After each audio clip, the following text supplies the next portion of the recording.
Radio J. Affaires publiques, Alexis Lacroix. Radio J. Bonjour chers auditeurs, chères auditrices, on est très heureux de vous retrouver en ce vendredi matin, le 27 septembre 1791. Chacun s'en souvient, la France a été le premier pays à octroyer la pleine et entière citoyenneté aux Juifs résidant sur son territoire. Et pour marquer leur attachement indéfectible aux valeurs de la République, les Juifs, après, dans les décennies qui suivent, se sont qualifiés eux-mêmes d'Israélites. C'est une belle histoire, c'est une longue histoire d'amour entre les Juifs et la France que nous restitue notre invité. Bonjour Dominique Schnapper. Bonjour Alexis Lacroix. Vous êtes très connu de nos auditrices, de nos auditeurs, mais je vous présente quand même. Vous êtes une des figures les plus marquantes de la sociologie contemporaine. Vous êtes membre honoraire du Conseil constitutionnel. Vous avez longtemps été professeur à l'EHESS et vous êtes l'auteur d'une œuvre abondante de sociologie compréhensive, on va dire ça, de la démocratie, et en particulier de cette articulation historique des Juifs avec la République. D'autres ouvrages, évidemment, ont suivi celui que nous allons commenter aujourd'hui et qu'à juste titre, vous avez décidé de rééditer dans la collection Folio actuelle. Alors, je le montre, je ne sais pas si on va le voir. Oui, si, on va le voir. Il s'agit de Juifs et Israélites, fidélité au judaïsme et citoyenneté. L'un de vos premiers travaux séminaux consacrés à cette question. L'enquête avait commencé en 1975, autrement dit, elle a un demi-siècle, cette enquête. Elle est parue en 1980 et l'on peut dire qu'elle a marqué un tournant dans la sociologie compréhensive du judaïsme. Alors, rappelez-nous justement les principes, cher Dominique Schnapper, que vous avez suivis pour mener à bien ce que vous appelez dans la préface inédite que vous avez consacrée à la réédition en folio de cette œuvre, votre sociologie de la judaïté. Je ne me suis pas trompé. Vous ne vous êtes pas trompé. C'est une enquête, l'enquête elle-même a près de 50 ans. Et à l'époque, je m'intéressais surtout au problème des identités. Il y avait de grandes discussions à l'époque sur le multiculturalisme et sur la manière de reconnaître les identités particulières à l'intérieur de la nation, qui étaient souvent d'ailleurs des réflexions plutôt critiques sur l'intégration nationale et on entendait plutôt la célébration des particularismes. Et évidemment, le particularisme juif était un particularisme très particulier, si je puis dire, parmi eux. Et donc, c'est dans cette perspective que je me suis intéressée aux manières dont les Juifs conjuguaient citoyenneté d'un côté et fidélité au judaïsme de l'autre. Mais c'est plutôt aujourd'hui que nous parlons en termes de citoyenneté, ce qui est probablement le signe d'ailleurs qu'elle ne va plus de soi, alors qu'à l'époque, elle allait sans doute de soi, de sorte que c'était pas absolument dans cette perspective que j'ai travaillé avec l'aide de collaborateurs techniques pour recueillir ces enquêtes. Alors l'idée, c'était de ne pas faire une enquête quantitative, classique, mais plutôt d'aller à l'intérieur d'un certain nombre de communautés juives dans lesquelles nous pouvions multiplier des entretiens en profondeur pour essayer de comprendre la manière dont se faisait cette conciliation. Alors on l'a un peu oublié d'ailleurs, Dominique Schnapper, c'est passionnant parce que je l'ai, sincèrement ça faisait longtemps que je ne l'avais pas lu, donc je l'ai relu à cette occasion. Vous allez voir par exemple les Juifs ouvriers de Lyon, de la région lyonnaise. On a oublié qu'il y avait aussi des communautés juives ouvrières très importantes, dans Paris naturellement, mais aussi, c'est vrai, dans d'autres grandes villes françaises, Lyon, Marseille, etc. Qu'avez-vous appris en allant voir les prolétaires du Rhône? Oui, l'enquête de Lyon, je dois dire que j'ignorais totalement leur existence quand j'ai commencé mon enquête et quand j'ai réalisé qu'il y avait là les descendants de populations du Maghreb qui avaient été amenés pendant la Première Guerre mondiale quand les soldats français étaient sur le front et qu'on avait besoin d'ouvriers dans les nombreuses usines de la région lyonnaise. Et on avait fait appel donc à des Maghrébins, dont des Juifs qui avaient reconstitué là une communauté juive. Et il y avait 2 générations de Juifs très modestes, ouvriers, et qui avaient, je le décris, qui avaient réussi qui étaient restés très juifs, en même temps qui avaient fait souche en France, dont les enfants avaient progressé dans la société française, mais qui restaient très attachés et à leur pays d'origine et au judaïsme, et qui avaient entièrement fait leur vie en France et qui s'y sentaient bien.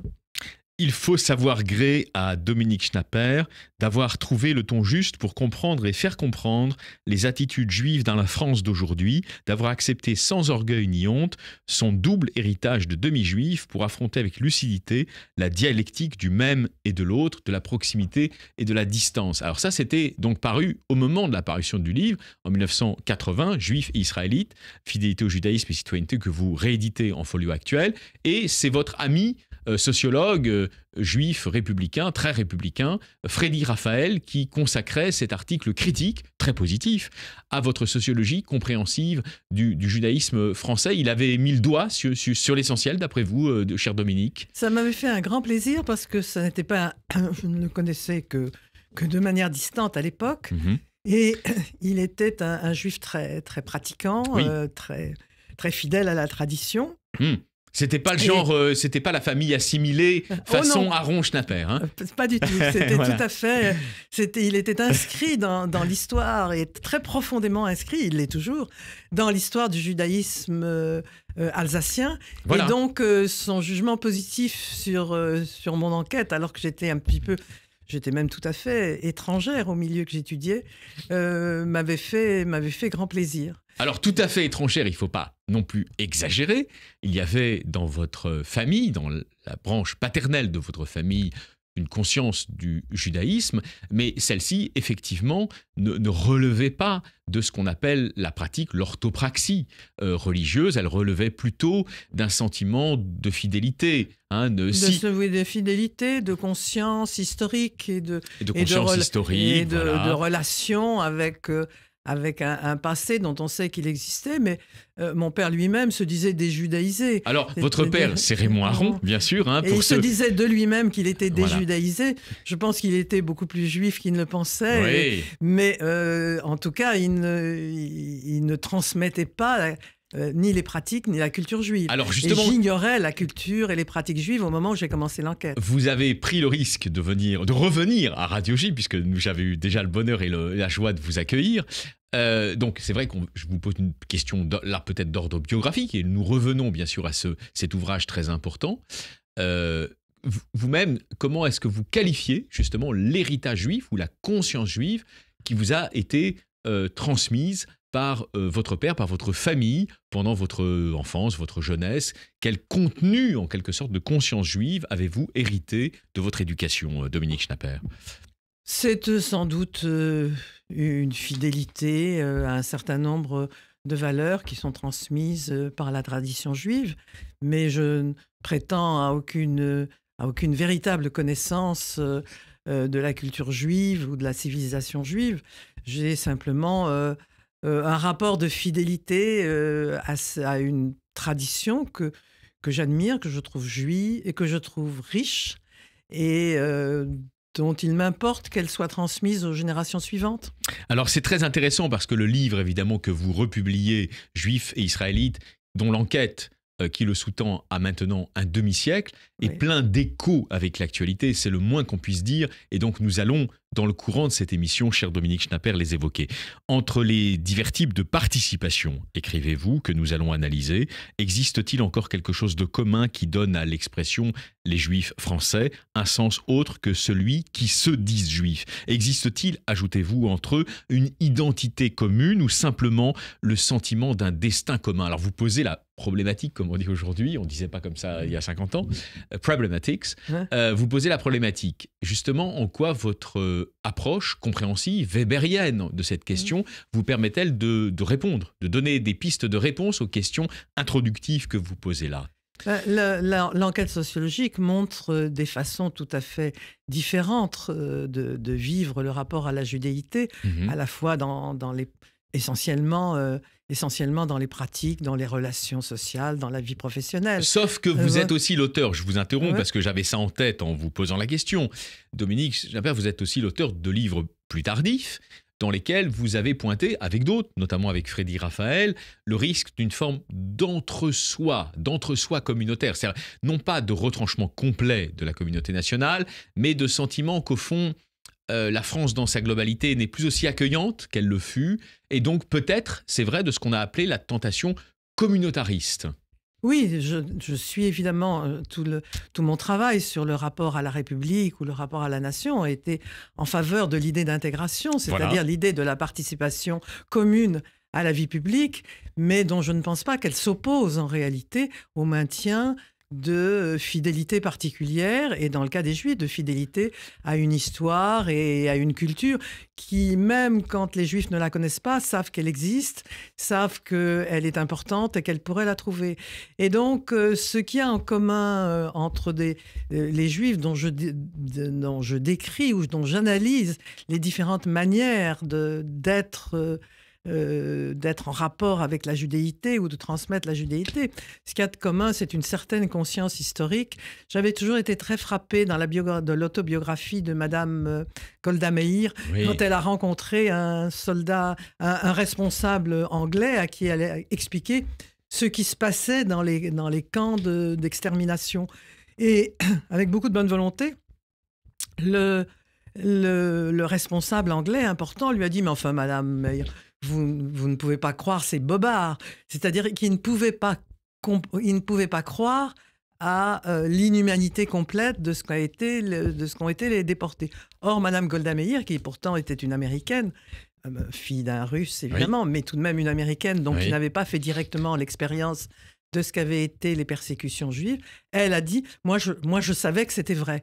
Et donc, il y a chez tous, il y a une certaine conscience du tragique, du destin historique, je dirais. C'est ce qui est en commun, malgré toutes les différences. Alors, vous faites une phénoménologie, en quelque sorte, de la communauté juive française il y a maintenant une petite 50aine d'années, juifs et israélites, fidélité au judaïsme et citoyenneté. Vous consacrez d'ailleurs des pages passionnantes aux gens qui sont plutôt orthopraxes, qui ont un rapport au judaïsme qui repose sur la pratique religieuse, on va dire ça, ou rituelle, si l'on veut. La pratique rituelle, disons. Voilà, le terme de religieux pose problème, comme vous savez, dans le judaïsme. Bien sûr. Alors, je le disais avec les mots, bien sûr, de la francité laïque. Alors, justement, si on s'attarde sur cette composante, on va dire cultuelle, rituelle et cultuelle, Rituel, en tout voilà, cas, oui. on peut dire que, avec les années, avec le recul d'un demi-siècle que vous avez, puisque vous republiez ce livre, Dominique, on peut dire que cette définition-là de l'identité juive a gagné en importance. C'est absolument évident, avec un certain nombre de phénomène de retour, la teshuva, la fameuse teshuva.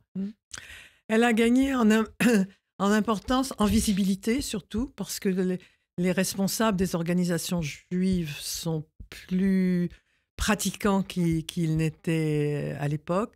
Elle s'est plutôt développée et répandue, partiellement en réponse à l'antisémitisme dont on peut observer tout de même le renouveau à partir du début de ce siècle ou de ce millénaire, et aussi dans un mouvement général de la société qui voit l'affaiblissement de l'espace public commun à tous et des formes, disons, de différents communautarismes, y compris donc celui des Juifs, par ce double mouvement de communautarisme positif et en même temps de réponse instinctive et compréhensible à l'antisémitisme. Et donc, de ce point de vue-là, il y a un changement. Il y a deux grands changements historiques depuis cette enquête. Le premier, c'est que ceux qui étaient des nouveaux venus dans la société française, puisque c'était... les rapatriés d'Afrique du Nord, voilà, comme on disait à l'époque. Qui sont maintenant la majorité de la population juive française, sont responsables des grandes organisations, et donc ils ont donné non pas un sens, parce que le sens c'est le même, mais des formes concrètes qui sont un peu différentes et qui sont dues à une histoire qui est un peu différente. C'est ça la première grande transformation. L'autre grande transformation, c'est quand même aujourd'hui la réaction à l'antisémitisme. Alors justement, c'est beau, par rapport à mon enquête, et je m'en souviens très, très clairement, là la réaction est quand même très différente. Alors justement, c'est passionnant de relire ce texte avec le recul des années. Juifs et israélites, fidélité au judaïsme et citoyenneté. Dominique Schnaffer, nous en parlons. Il est réédité aux éditions Folio actuelles. Ça va passionner normalement toutes nos auditrices, tous nos auditeurs qui devraient se procurer ce volume qui coûte un peu moins de 10 euros, je pense 9 euros à mon avis, ça vaut le coup. Justement, il y a un phénomène que vous ne pouviez pas anticiper, et nul ne peut vous en faire le reproche, c'était il y a 50 ans, c'était la force de la composante, on va dire, islamiste ou intégriste musulmane de l'antisémitisme aujourd'hui sur le sol français. Quelle analyse en faites-vous et quels sont justement au sein de ce qu'on appelle la communauté musulmane les anticorps pour lutter contre ce mal qui, c'est vrai, obère, gangrène de plus en plus les relations des Français juifs avec les Français musulmans.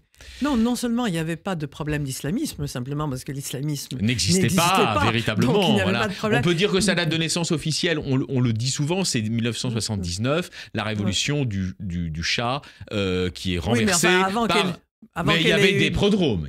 Oui, mais avant qu'elle ait eu des influences jusqu'en France, il a fallu plus de temps. Exactement.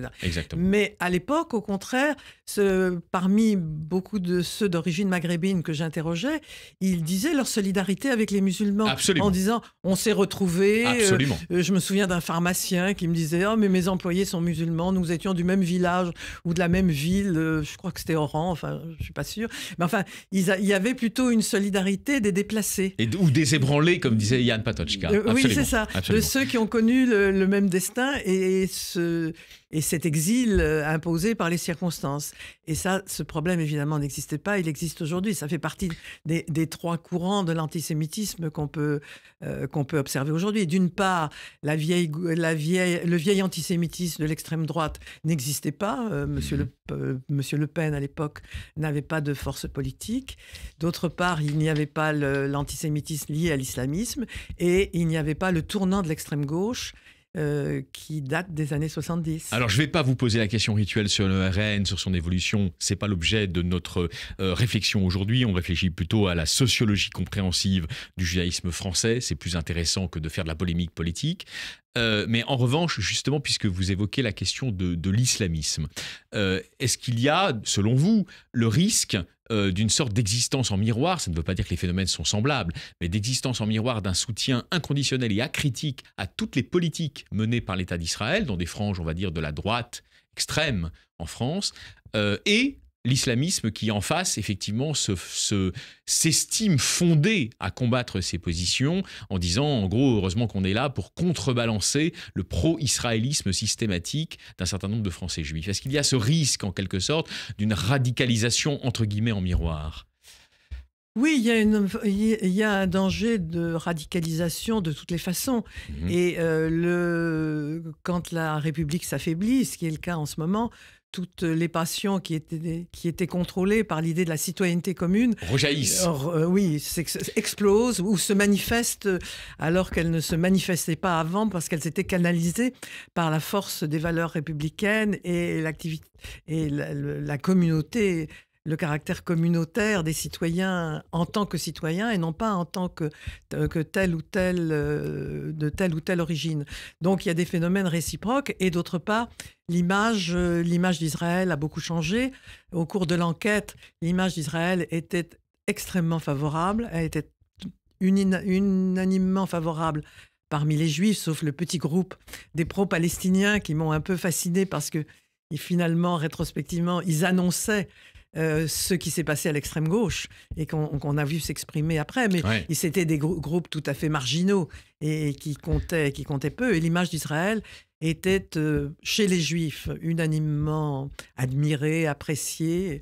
Et chez les non-juifs, ceux qui n'étaient pas juifs, il y avait une image très positive d'Israël. Est-ce que la gauche, que l'image a changé? Alors, est-ce que la gauche, justement, on va dire non social-démocrate, non républicaine et non social-démocrate, s'il faut être clair, est-ce que tout ce qui s'écarte de Jérôme Guedj, de François Hollande d'une certaine manière, mais aussi de Bernard Cazeneuve ou de Manuel Valls, est aujourd'hui livré, sans réserve, à la vision islamiste d'Israël et de la communauté juive?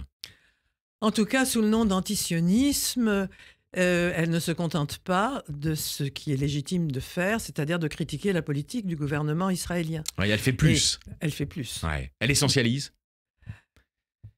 Et elle joint toutes sortes de courants, dont celui de l'essentialisation, dont une forme de recyclage de l'hostilité au judaïsme, dont beaucoup d'éléments qui se conjuguent pour aboutir au nom de l'antisionisme, à des formes qui empruntent beaucoup aux images traditionnelles de l'antisémitisme. Alors, vous êtes issu d'une lignée, on peut le dire comme ça, d'israélites, hein, pour reprendre le terme de votre... Alors, vous allez me corriger, vous allez me dire.